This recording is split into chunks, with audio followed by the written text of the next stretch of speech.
Hello বন্ধুরা, welcome to football ভিডিওতে সবাইকে স্বাগত। এই ভিডিওতে একটা খুব ইম্পর্টেন্ট আপডেট তোমাদের সঙ্গে শেয়ার করব। যে আপডেটটা শোনার জন্য আমার মনে হয় ইস্টবেঙ্গল সাপোর্টার্সরা অধীর আগ্রহে অপেক্ষা করে রয়েছেন যে মাদি তালালের ইনজুরির ইন্টেন্সিটি কতটা।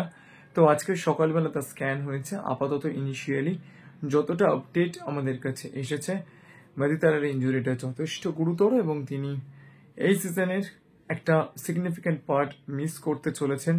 এইরকমটাই কিন্তু আপাতত আপডেট। ইনিশিয়ালি কিন্তু এটাই মনে করা হচ্ছে। এবার তার যে ইঞ্জুরিটা হয়েছে সেখানে কোনো অপারেশন করতে হবে কি হবে না, বা কতদিন এক্স্যাক্টলি তাকে মাঠের বাইরে থাকতে হবে সেইটা এখনো পর্যন্ত ক্লিয়ার না। আপাতত আমরা যে আপডেটটা পাচ্ছি যে তার যে ইঞ্জুরিটা হয়েছে সেটা যথেষ্ট কমপ্লিকেটেড এবং সেই ইঞ্জুরি থেকে মাঠে ফিরতে গেলে তাকে অবভিয়াসলি নিয়ার ফিউচারে পাওয়া কোনোভাবেই পসিবল নয়। এটাই কিন্তু আপাতত লেটেস্ট আপডেট। এরপরে যখন যেরকম আপডেট পাবো আপনাদেরকে জানাতে থাকবো।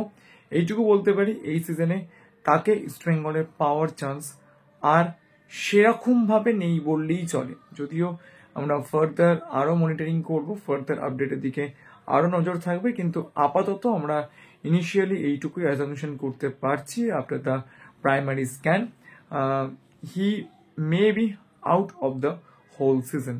সো এবার দেখা যাক কি হয়। যখন যেরকম আপডেট পাবো আপনাদেরকে জানানোর চেষ্টা করবো। তো ভিডিওটা এই পর্যন্ত ছিল। চ্যানেলটাকে প্লিজ লাইক করুন, সাবস্ক্রাইব করুন, একটু পাশে থাকুন এরকম আরো ইন্টারেস্টিং আপডেট সবার আগে শোনার জন্য। তো এখন মতো এই পর্যন্ত, দেখা হচ্ছে পরের ভিডিওতে।